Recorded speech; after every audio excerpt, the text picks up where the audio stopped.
Good afternoon, everyone, and welcome to Coffee and Conversation right here on Yachting International Radio. My name is Ria, and I am your host today. I'm really pleased to be bringing Peter Murphy from Priavo, from, out of England, correct? Yeah, correct. Based in UK. Based in sunny the UK. UK. Sunny, yes. We can actually see, I think there's a window behind you. It doesn't look that sunny today. No, it's pretty glum at the moment. It's been has been for weeks, but it's part of the parcel. So, Priavo, tell me a little bit about the company. You are a security company, and when I say security, I basically mean all aspects of security. Yeah. So Priavo's it's a security and risk management company, and we also have Priavo Maritime, where we provide security for the maritime industry. But Priavo in general is a security and risk management company. We specialize in executive protection, risk management, and we do that globally. We've been operating for 8 years now. We've operated in 69 countries, and we've carried out numerous operations on land and sea and air. Well, what is your background then? What was sort of the drive to create this company? So it's a natural progression from the military. I started with the military a long time ago. I joined the Royal Marines and then went on to Special Forces, where I served with the Special Boat Service, picking up some unique skills along the way. One of those was executive protection. I carried out operations around the world, protecting VIPs and up to ministerial level within the government. And I took that skill set with me when I left. But also part of the skill set with the SBS was maritime counterterrorism and seaborne operations, seaborne security. 2008, when I left the service, was prime time for piracy through the Gulf of Aden. With Somalia going into transitional government, so the troubles in Somalia. I think a lot of people are familiar with the piracy that took place down there, particularly with films now with Tom Hanks involved and whatnot.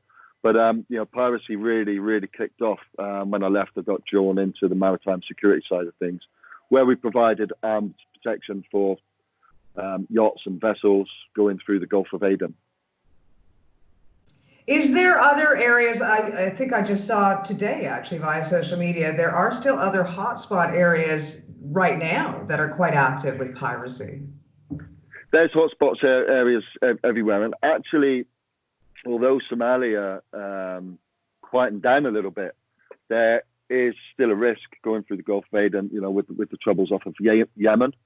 The shoreline off of Yemen, that patch of water now is protected, and they're seeing a similar lawlessness to that was mirroring that from Somalia, which can affect those waters. But there's also an uprising in piracy off of the Gulf of Mexico, the Caribbean. Malacca Straits has always been a hotspot, and across the world. But there's piracy and there's armed robbery. That a lot of people see these vessels. A lot of vessels heading down to the Caribbean now, and they are being attacked. They're being singled out, and they're seen as a floating gold mine, if you like. They look attractive. They see attractive people coming on and off aboard. Is an attractive target in general. Are there any statistics as far as yachts that are being targeted, or is that something that goes underreported in the industry? There's a lack of statistics. As we know in this industry, super yachts, it's a very confidential world. There's not really a single hub to report statistics. Nobody actually collected statistics, but I suppose we gauge statistics off of inquiries that we get, off of reports that we hear about through the pipeline. But no, there's no sort of there's no infrastructure for statistics. And I think a lot of things go unreported, from attacks carried out to, all types of attacks, cyber included. I think a lot of attacks go unreported. A lot of attacks are actually unknown until it's too late as well. Cyber attackers, for instance, might be motivated not to not to attack immediately once they've infiltrated your systems. They will wait for the right moment, and that could be months or years. Well, and that's part of the reason we had you on today, because there is a new law coming up. It's the IMO Law being instituted by January of 2021. Now, that is all around the world of cybersecurity, is it not? Yeah. So the IMO, the International Maritime Organization, is the United Nations specialized agency with the responsibility for safety and security of shipping. 2017, they announced that there will be a cyber risk framework being in place on board vessels. Ships have increasingly using systems that rely on digitalization, integration and automation, and they all call for cyber risk management on board. Technology continuing to develop into information technology, operational technology on board ships are being networked together and more frequently connected to the internet. As we all know, that more technology, it brings greater risk of unauthorized access or malicious attacks, systems and networks, and it brings a whole load. So a lot, along with a lot of things around the world, there needs to be a risk framework introduced into the maritime, into shipping, to align ships and actually protect vessels more and more. I suppose as there's more attacks, insurance companies and management companies, they put pressure on to increase security all around. And there's a huge threat with cyber around the world, and shipping's, again, going back, it's a lucrative target. Well, I mean, you mentioned something earlier when we were off air. You had mentioned that you did sort of a sweep at the Monaco Yacht Show just to see how tight security was within the yachts and within the area. And you were quite shocked by your results, or were you? Yeah, yes and no. We've done this before, and we've seen it before, but I suppose shocked, and it was a great opportunity to raise awareness, and we've put this report out. We sent it to the Monaco Yacht Show, we sent it to all the partners at the Monaco Yacht Show, and actually the statistics are, they're quite incredible. I can talk through some of them if you like. Sure, give us a couple of examples. So it was we did cyber testing across across the show. We carried out a passive test. We did a review of the Wi-Fi and visible security systems protecting the owners, crew, and guests to highlight whether there are any obvious flaws. And we deployed a fake deception system on the show, Wi-Fi, with enhanced monitoring of security activity. And this was designed to highlight if anyone is running security reconnaissance and attempting to hack systems at the show. So we identified 675 distinct wireless networks, including the show Wi-Fi, yacht internet and control systems, and personal hotspots. Of the 675 networks, 17 were found to be secured and using individual user authentication to connect to the Wi-Fi network in itself. 58 wireless networks related to internal control systems that should not have even been visible to the general public. So you like your automation systems such as Crestron, Control 4, Cervanti, and other operational systems. 29 networks were actually named yacht name, yacht owner, yacht name with C or O, or crew or owner, so we could identify which network was for who. So along with that, we can go along with a device. A lot of people in the industry know there's devices that you can go along and mimic a network. It's a small thing; it fit in your pocket. You can set the parameters to look like that yacht name. You can jam their system. You can put your system in place. People will drop out, then they'll log into your system. You've got the passwords, and you've got connection. You're into their systems. That's it. It's as simple as that. So I don't think what people are realizing is that in today's day and age, if you do not take care of your security on board, your cybersecurity, there are so many things that you are sort of opening up to anybody that is interested in hacking you. You are not only opening up, any form of running of the yacht, because so many things are becoming, run through the internet. You're opening up your business, you're opening up your banking, you're opening up your family, you're opening up your family's family. The ability for people to connect onto that yacht, and they might not go after the owner. They may go after, maybe it's a charter guest. They may go after the captain or his family. It just, the possibilities are endless, because they're just going to find the easiest target that they possibly can to take advantage of. Yeah, absolutely. And, even if they are going after the owner, quite more often than not, the weak links are the owner's family or guests or staff, who aren't necessarily security aware. The owner might be, or the immediate people around him, as security might be, but you've got to bring everyone online with that. You've got to make sure everybody around that person is security aware, because everyone's a channel, everyone's a conduit to that owner. Yeah. And going back to the report as well, we always think from a perspective of an attacker. Where are the weak links? Where are the easy targets? Now, you go around a show like this and you see a yacht on it, you'll immediately identify that there's no security awareness on board that vessel if they're going to, not even, put a mask on their Wi-Fi. That immediately, gives you an in. If they're not security aware, the owner's probably not security aware. You can look at, the owner's businesses, homes, everything. You start to build a pattern, and and then even an immediate thing like that, will show you what kind of security level those people operate at. Well, and I mean, the fact is that a lot of these people, they take a lot of worry about, if they're getting into their car or they're heading to a restaurant, they want to make sure that they're surrounded by, security guards, etc. But do they feel maybe a false sense of security when they're on their yachts?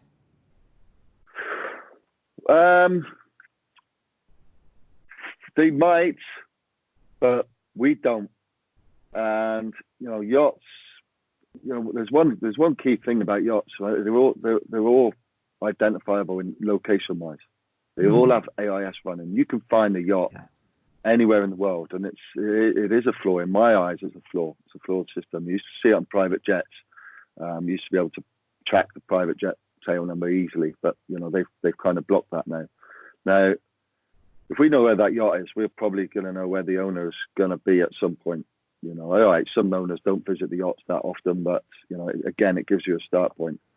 So yeah, they might have a false sense of security, but we don't see it that way.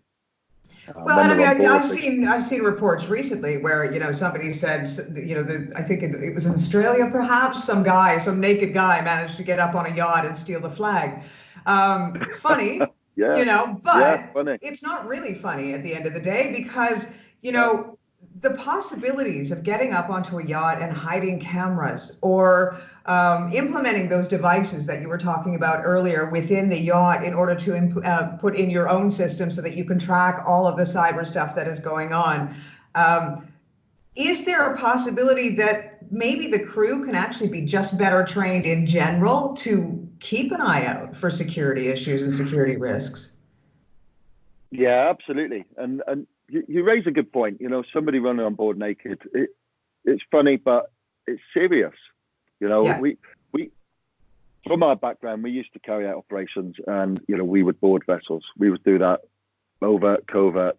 We would do that in a very sneaky way. But we would board vessels. We would get on and do things and leave something there that so we knew where that vessel was going and what it was doing, and we'd do that undetected. Mm-hmm. So that, if you put that in an attacker's perspective, there's your outsider threat. But you've also got an insider threat. You've got lots and lots of crew. There's a very poor level of vetting in the super yacht industry now, particularly as there's thousands of yachts, thousands of people. Crew get churned around. There's a quite a quick turnaround of crew on a lot of vessels, as we now well know. So there's your insider threat. So you should carry out truth training. to various levels. Ship security officers, second officers, they should have systems in place. Now, a lot of the vessels that we work with, they have access zones. So, as members of crew, new members of crew won't be able to access certain areas. They won't be able to go into the master's cabin, into the study, into the office. We carried out a TSCM suite of technical surveillance countermeasures. We carried out a bug sweep on a yacht recently and found 3 pinhole cameras monitoring various areas on a yacht. Now, we're talking, go back 20 years. This is government level equipment, really, really high tech stuff that you can buy online now. And, on a lot of vessels, crews aren't treated as well as they could be. I'm only saying some vessels, some, a lot, they're treated very well. But disgruntled employee is also an insider threat. And now if you feel that way, you might want to get paid back. You might just be, you might be a lone attacker. You might be, some clever people out there that work alone in the criminal underworld, but they might want to come on board as disguised as a crew member, place devices in the owner's study and cabin, get information, as well as cyber information, building that picture, building that pattern of life, and waiting for the right moment to strike. With some of these owners are worth billions. You could intercept the payment, you could intercept an invoice, and you can, it's going to pay off in one hit. Yeah. So you've really, really got to think of security from every perspective, and you can't just trust everybody that's coming on board if they're not vetted, and if there's not control system on board, an access control system also. Do you think that yacht owners are investing enough into their security as a whole, or could they possibly invest a little bit more? We find a huge variation across the board, and yacht owners will gauge a lot of people gauge their own risk these days. We gauge risk by statistics. We carry out a risk assessment. We use data. We use threat analytics, and we think of it from an attacker's perspective. Whereas, unfortunately, in today's world, a lot of people think about security from an emotional perspective. They think about it. It feels all right here for me. It feels okay here for me. Mm-hmm. And it's a really, we've been touching on this quite a lot recently. It's, for example, a lot of people have a fear for flying. Right? They get on a plane. They hate flying. That's me. Yeah. Okay. Yeah. But do you have a fear for driving? I have a fear for being a passenger in a car, not the driver. No, but when you're in a car, you jump in a car and you drive off down the road without even a second thought. But the statistics of accidents happen on flights are very, very, very far and few between. Yeah. Whereas road traffic accidents are very, very popular. Well, very popular, very, very common. In comparison.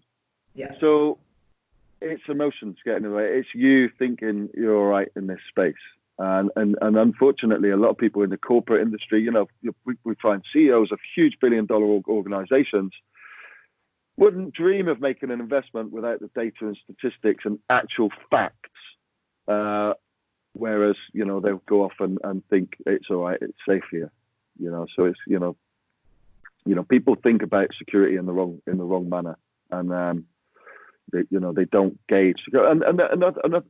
There's many solutions out there as well. There's more than one way. You don't have to have a physical presence. You don't have to spend millions on equipment, although you can if you want a full defense suite, and some people do. But there's more than one way. And training your crew is a great start. If you've got a crew of 20 people, you've got 20 sets of eyes who are security aware. We carry out penetration testing on yachts, and we'll carry out maybe 6 measures. We'll have a reporter on shore. We'll have a honey trap in a bar. A beautiful girl goes up to the crew after they've had it. It's amazing what you find out. We'll have somebody in the water with a ladder, and what we know, we'll climb on board. We'll also put an insider. We'll have a day worker on board. We'll come out and we'll find out all this information. And then we'll go back and we'll just say, right, so now you understand how you can be targeted, and then we'll carry out some training, awareness training, and it makes such a massive difference to the level of security on that vessel. And from an attacker's perspective, if you have a security aware crew, it shows. You see people looking at it. You see people just go for a walk around the deck. Those things. Surveillance deception, surveillance detection, for instance, you might see a car, think there's somebody watching you. You're not sure. But if you go up to that car in that window and just say, is everything all right? Is everything okay? From a surveillance operator's perspective, if I was in that car, I'd think, oh, bugger, we've been burned. We better move away.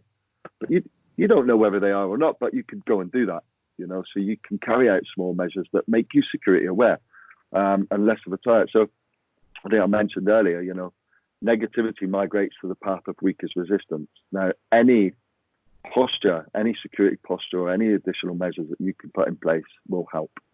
It doesn't necessarily have to be a full suite. Well, and I find that really interesting because, on social media, you see a lot of these job offers and they are requiring, this ticket, this ticket, this ticket. We want you to, if you're a chef, we want you to have this course and to know how to cook this food. Or if you're a chief stew, you want to speak this language or this language. Nobody actually addresses the fact that we would also like you to have a security course. No, that's right. It'd be great if it could be incorporated into the curriculum, into the yacht training curriculum, some form of security awareness, cybersecurity. It's a great addition. It's good for it's just good for yourself. Also, it's good for personal. Well, I can imagine that having somebody spot the signs of an imminent attack is a little bit more important than which fork to put first. Important than what? Sorry. More important than which fork to put first on the table. Yeah. I would imagine. Yeah. And again, just a good general security awareness around everyone, and a reminder from the ship security officer now and again. It makes a huge difference, and that's a level entry solution into raising the security profile. You got to remember, security works in layers as well. There's no one single solution. We provide physical security, we provide electronic and technical countermeasures, and we provide cyber security and information security. So all incorporating, that's a complete cover. So you can take elements of that. And also, this doesn't have to be all year round. If there's a charter going somewhere, if you're heading somewhere, obviously if you're going through the Gulf of Aden, you'll need armed security on board for piracy. It's a requirement. It's a security requirement. If you go into a certain country, you might want executive protection. So you can kind of scale your solution to where you're headed. And the best thing to do, the best way to start that is with a risk assessment of where you're going. Country risk assessment. Look at the threats. Look at the risks. Look at the probability of something happened to you. Look at the impact of something happening to you, and then look at countermeasures. We do tasks all around the world. We've just done a land-based task for 60 guests in Egypt. We made recommendations on control measures for certain areas. Now, there were obviously budget restrictions, and we came in, but we make those suggestions. We got knocked back on some of them. Some of them were accepted, and then we work around what we can put in place. But you've got to find cost-effective solutions which suit the client and you, and the location that you're visiting.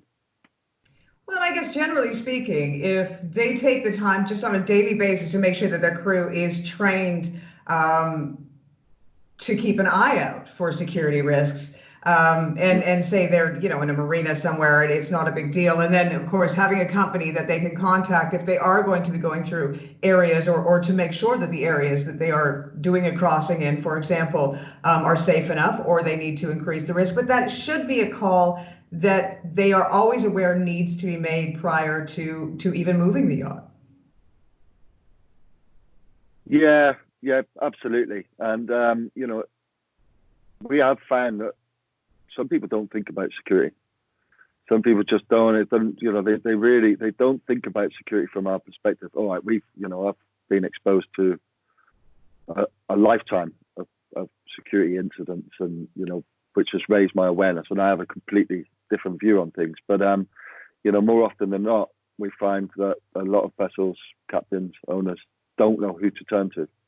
Mm-hmm. We provided 360 maritime security, which is an amalgamation of industry leaders, so physical, electronic, and cyber, so that we've brought it all under one umbrella, a single point of trust.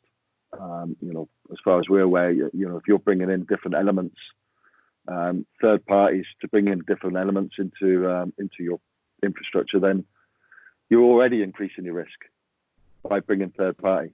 So we created 360 to bring an all-encompassing security solution. But yeah, I think there's a lot of security companies out there. There's some good ones. Definitely seek go through friends and colleagues and get word of mouth. Other captains on yachts. It's a close network industry. I think definitely ask around. You want to find somebody with a proven track record that really does understand the environment, and ask questions. And it's fine. We're more than happy to pick up the phone and just talk through concerns, talk through, and like I say, it doesn't always have to be. We don't have to hold events in the Pentagon with air support. There's easy solutions out there, and we can make minimal adjustments to our security posture and make a difference. Well, I mean, the fact does remain, though, that all vessels need to be compliant with this law by January 2021. Yeah. Well, the IMO bought this infrastructure. They bought this out in 2017. This will have to be in place by January 2021. Yeah. What the IMO haven't done is they haven't created a framework, but we have. Our cyber auditors, our 27,001 auditors, they've created their own framework. So they'll carry out a gap analysis. They'll identify any threats, vulnerabilities, exposure, and will help build the framework. Now, when the IMO do build their risk framework, then it will align with that. But I think what vessels need to be aware of, this whole process from start to finish is going to take around about a month per vessel. So, this is out since 2017. We're finding that not many vessels have even moved towards this, yachts or owners, and their management companies. There's also a vulnerability identified now between the data communications between management companies ashore and their vessels. So, yeah, time's closing in. So if they're not compliant by 2021, are they able to use their vessel? They no. Okay. As far as I'm aware, not. From what I can see, vessels will be detained. They won't be able to move, and I presume they won't be covered. I think this will make their insurance void for whatever reason, but no.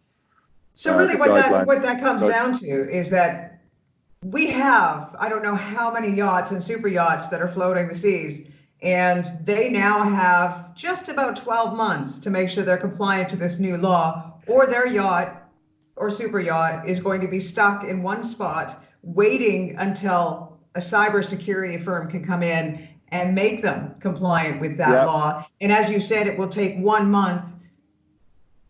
Either way, in order to make sure that their yacht is compliant. They've already almost left it too late at this stage.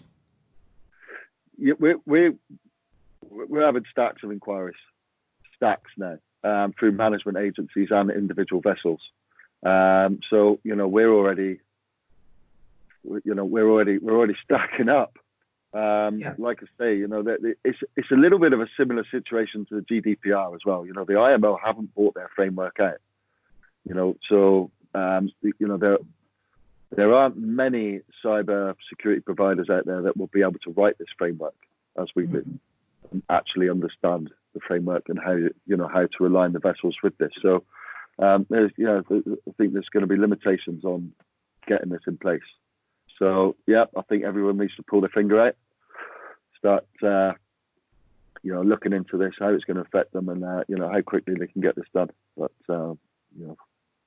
well, realistically, this probably comes down to the captains and to the brokers, because the owners Yep. tend to rely on, their crew or to the people that are managing in order to sort of make sure that it's all done.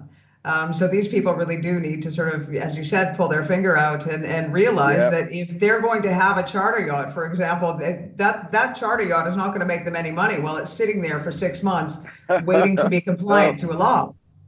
No, absolutely. And no, it does come down to the management companies, the management agents. They've got to get this done, or they'll be answerable to the owners. What do you mean we can't take a yacht? We're not cyber compliant. So yeah, I mean, as it stands, that's the deadline. We'll see what happens, but yeah, we're starting to see a lot of movement on this now. But it doesn't help that they haven't built a framework. It doesn't help that there's not really any guidelines on this. But it's going to happen. It's going to happen fast.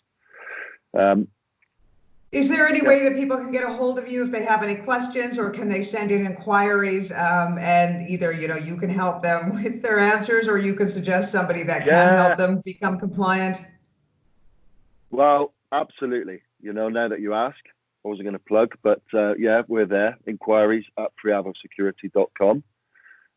They can email us or they can call us. We're there. We can answer any questions. We're always more than happy to help, and we can get this process underway. Well, we have all your details, so we'll make sure to include that when we do air this interview tomorrow. So I really am thankful for you coming on board, because this is a topic that is obviously, we are just over a year. I mean, a year in a couple weeks, really, from the deadline before everybody has to be compliant to this new IMO law.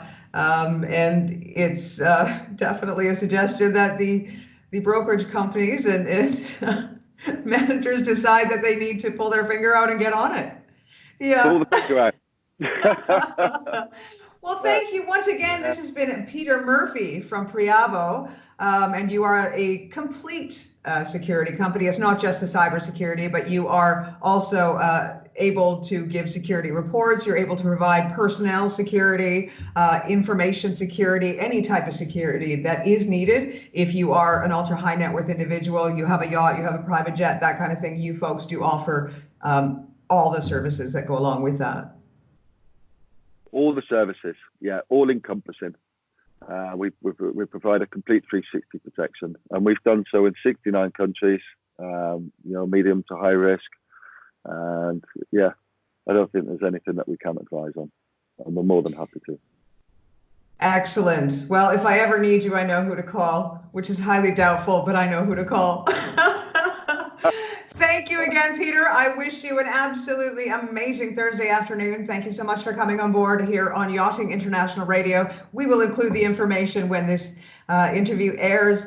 And please do stay in touch. We'd love to, if there's any sort of new and exciting things that are happening within the world of security and you want to send us some information or tell us about them, we'd more than love to have you back again.